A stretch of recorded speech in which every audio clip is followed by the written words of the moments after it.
Doom: The Dark Ages redefines the franchise with medieval brutality and a bold new combat style.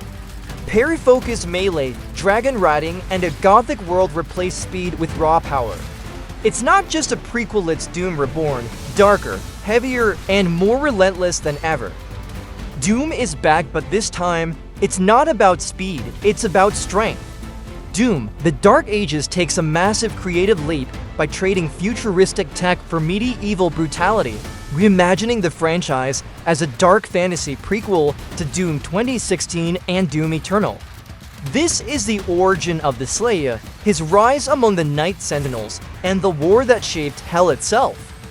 The change in setting and tone is immediately apparent, and it brings with it not just a visual overhaul, but a redefined gameplay philosophy that feels both grounded and mythic. The gritty tone, ancient iconography, and hellish iconoclasm redefine what a Doom game can look like while remaining unmistakably Doom at its core. It's not just a new coat of paint, it's a complete rethinking of what makes Doom thrilling, repackaged in brutal, heroic fantasy. The shift to parry-based melee combat, the overhaul of traversal using the shield saw, and the addition of dragon riding all serve as standout examples of how this new vision translates into gameplay. After completing 100% of the game, including every collectible, milestone, and Ultra Nightmare mode, I'm ready to dive deep into what makes this installment both familiar and radically different. The journey through the Dark Ages is intense, immersive, and unapologetically violent in a way that redefines Doom's identity while staying true to its roots. This review will not only analyze the technical and design elements of the game, but also explore its significance in the wider context of the franchise. It builds upon the foundations laid by the modern Doom titles while signaling a bold shift in direction, with its medieval tone offering a compelling glimpse into the possible future of the franchise. Unlike Eternal's run-and-gun ballet, the Dark Ages introduces a new stand-your-ground approach. It's more deliberate, more brutal, and frankly, more personal. You're not just dodging and kiting demons anymore, you're clashing steel, parrying hellish blows, and crushing skulls with gauntlets and flails. The shield and melee system is the heart of this shift. Parries feel satisfying, and chaining melee attacks with ranged finishers creates an addictively rhythmic combat loop. Weapons now fall into classes Shell, Plasma, Spike, and all 12 are viable in any encounter, provided you use them smartly. This combat system encourages decision-making in the heat of battle, rewarding timing, positioning, and aggressive play. It creates a fluid tension between aggression and defense that is less about twitch reflexes and more about precision and control. And thanks to animations and combat feedback that deliver weight and intensity with every hit, each encounter feels visceral and grounded in a way that few first-person shooters ever achieve. If you're expecting Eternal's flow, you'll need to adjust. But once it clicks, it hits hard, and it's hard to go back. Weapons can be upgraded using 3 in-game currencies: gold, rubies, and raidstones. Fully upgrading a weapon unlocks a mastery challenge completed, and you'll earn a unique golden skin. There's also the shield system, which evolves into the shield saw early in the game. Beyond blocking and parrying, you can use it to break superheated metal both in combat and traversal. This mechanic ties directly into level design and puzzles, giving players new ways to interact with the environment in combat and exploration. As for melee weapons, you've got 3, the Power Gauntlet, the Flail, and the Dread Mace. The Flail stands out for its speed and area control, definitely the star of melee builds. Each melee weapon brings a different rhythm to combat, making every encounter feel distinct depending on your loadout.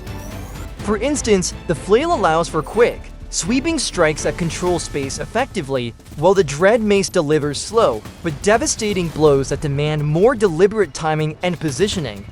Some encourage staggered, high-impact strikes, while others promote flurry-style chaining. Progression also includes upgrading your health, armor, and ammo through demon essences ripped from elite enemies. Most of these upgrades are placed on the main path, encouraging completion without overwhelming backtracking, though a few clever secrets await those who stray from the beaten path. The rhythm of upgrading matches the rhythm of combat, earned through blood and battle. The game spans 22 chapters, with level variety that ranges from classic corridor-based arenas to wide-open exploration zones. There's a satisfying mix of traditional Doom gameplay, environmental puzzles, and verticality. Some levels emphasize combat gauntlets, while others encourage thoughtful exploration. Every few chapters introduce new mechanics or twists, such as time-based objectives, corrupted terrain, or puzzle-driven gauntlets that test your grasp of traversal. You'll find collectibles like Slayer toys, codex entries, and weapon skins tucked behind clever traversal challenges. The shield saw plays a central role here too, acting like a key for puzzle solving throughout the game world. These environmental puzzles, while not overly complex, help pace the action and give you brief moments of reflection. Mission-specific challenges also add depth, rewarding you with extra upgrade materials and skins. These include bonus tasks like destroying siege weapons or eliminating enemies in a specific way, often nudging you to experiment with weapons and abilities you may otherwise neglect. The variety of objectives and rewards elevates each mission, giving purpose beyond sheer demon slaying. It's this balance between challenge, discovery, and spectacle that makes the world of the Dark Ages so compelling to explore. Let's talk about the new headline features, Atlan Mechs and Dragon Riding. The Atlan Mech sections are hyped but fall flat. Despite being one of the game's big talking points, especially after cutting multiplayer, these missions are mostly linear brawls with little variation. They don't evolve or offer challenge beyond their first appearance, and the combat quickly becomes repetitive. It's unfortunate because the lore surrounding the Atlan Mechs is rich with potential, but that potential is never fully realized. Introducing more dynamic enemy encounters, varied combat objectives, or upgradable mech abilities could have made these sections more engaging and replayable. On the flip side, the dragon segments riding the beast named Surat are far more engaging. Not only do you get to fly across massive areas, but there are hidden landing zones, air-to-air combat, and on-foot exploration woven in. The dragon feels like an actual gameplay expansion, not just a gimmick. With Surat, exploration takes on a mythical tone, with the skies opening up into mini labyrinths of their own. There are even side objectives, aerial enemies, and navigation puzzles that reward players with lore entries and visual storytelling. It's the kind of feature that elevates the entire campaign, and it makes me hope that future Doom games lean even harder into this kind of traversal and scale. After exploring everything from weapons to traversal and massive dragon encounters, it's important to step back and look at how the game holds up under the hood. The game performs well overall. I experienced one crash in over 30 hours, but more notably, certain objectives occasionally bug out like a door failing to open, forcing a checkpoint reload. This is especially frustrating on Iron Man-style modes like Pandemonium and Ultra Nightmare. Fortunately, most technical hiccups are easily resolved and don't heavily impact the broader experience. Importantly, Doom, The Dark Ages requires a ray tracing capable GPU, meaning RTX 20 series or higher. It does not run on Steam Deck, period. While some players may find this restrictive, the graphical payoff is impressive. Lighting and reflections give the world an eerie, divine glow bridging the gap between science fiction and dark fantasy. The visual direction leans heavily into gothic horror, with cathedrals carved from bone, storm-lit ruins, and hellspawn dripping with grotesque detail. On the bright side, accessibility is a standout. You can customize parry indicators, color schemes, and HUD elements, making the game more approachable across a wide player base.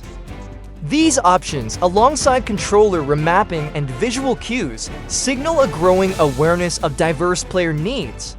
It's clear the devs want more people to experience the full depth of the game, regardless of physical or cognitive limitations.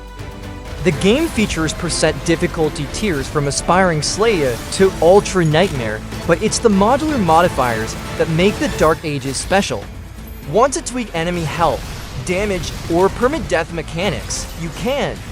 This flexibility means anyone can tailor the game to their challenge level, and it's the reason Ultra Nightmare is more accessible than it first seems. You can customize the entire experience to suit your comfort or push yourself beyond the limit. It's a system that balances challenge and empowerment better than most games in the genre. Whether you're a masochist chasing the ultimate gauntlet or a casual player trying to enjoy the lore, the game respects your playstyle and gives you the tools to optimize it. In fact, some of the best moments I had with the Dark Ages came from experimenting with these settings, turning the campaign into a sandbox of suffering or empowerment depending on my mood. The narrative explores the Slayer's time with the Night Sentinels and his battles against demonic invasions orchestrated by a mysterious new antagonist. Without spoiling too much, the story adds real weight to the Doom mythos and builds toward moments of cosmic horror and revelation. It's also worth noting the final few chapters contain some of the best world design and narrative beats in the game, twisting familiar lore into something darker and more ancient. The storytelling is surprisingly effective. It delivers impactful cutscenes, cryptic environmental lore, and quiet moments of reflection in between the chaos. It brings a sense of epic scale and continuity to a series once defined by minimal narrative. Themes of sacrifice, betrayal, divine wrath, and corrupted power elevate the experience beyond mere monster hunting. As a whole, the narrative offers not just a backstory for the Slayer, but a meditation on what it means to become a legend, and the cost of wielding that power.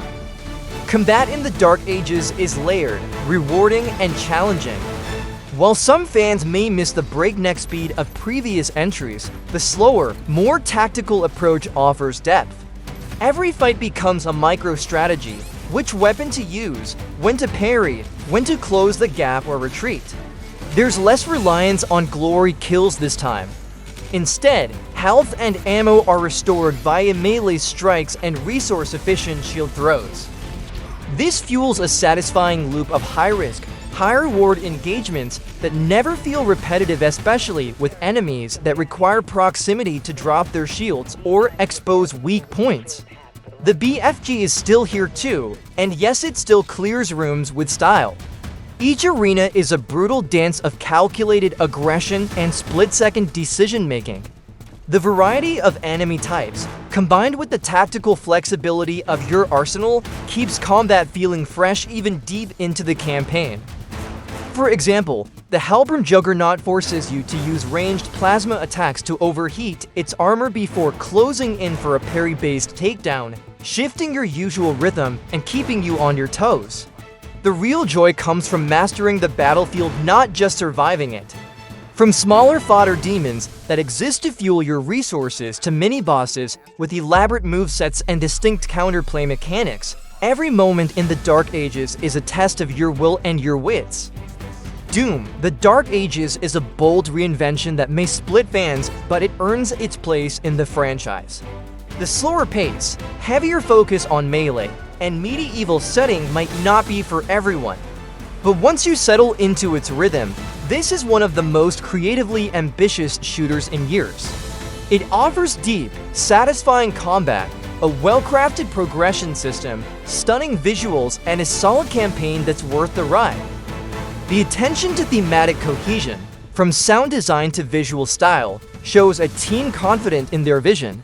It's also one of the few games where difficulty is truly customizable without ruining the experience. Most importantly, it dares to reimagine what Doom can be without losing its soul, and that's why it stands out. Is it worth $70? If you love hardcore single-player shooters with layered mechanics and exploration, absolutely. If you're on the fence, it launches day one on Game Pass, and that's a perfect excuse to dive in. Either way, Doom is back, and it's never been darker or more fascinating. This is more than just another sequel, it's a transformation that reshapes the identity of a legendary franchise. It blends modern gameplay sensibilities with old-world mythos, setting a new creative bar for what first-person shooters can aspire to: bold, thematic, and uncompromising. The blend of parry-based melee mechanics with a richly imagined Gothic world exemplifies how genre innovation can still honor franchise legacy, thematic, and uncompromising. And if this is the future of the franchise, I'm all in.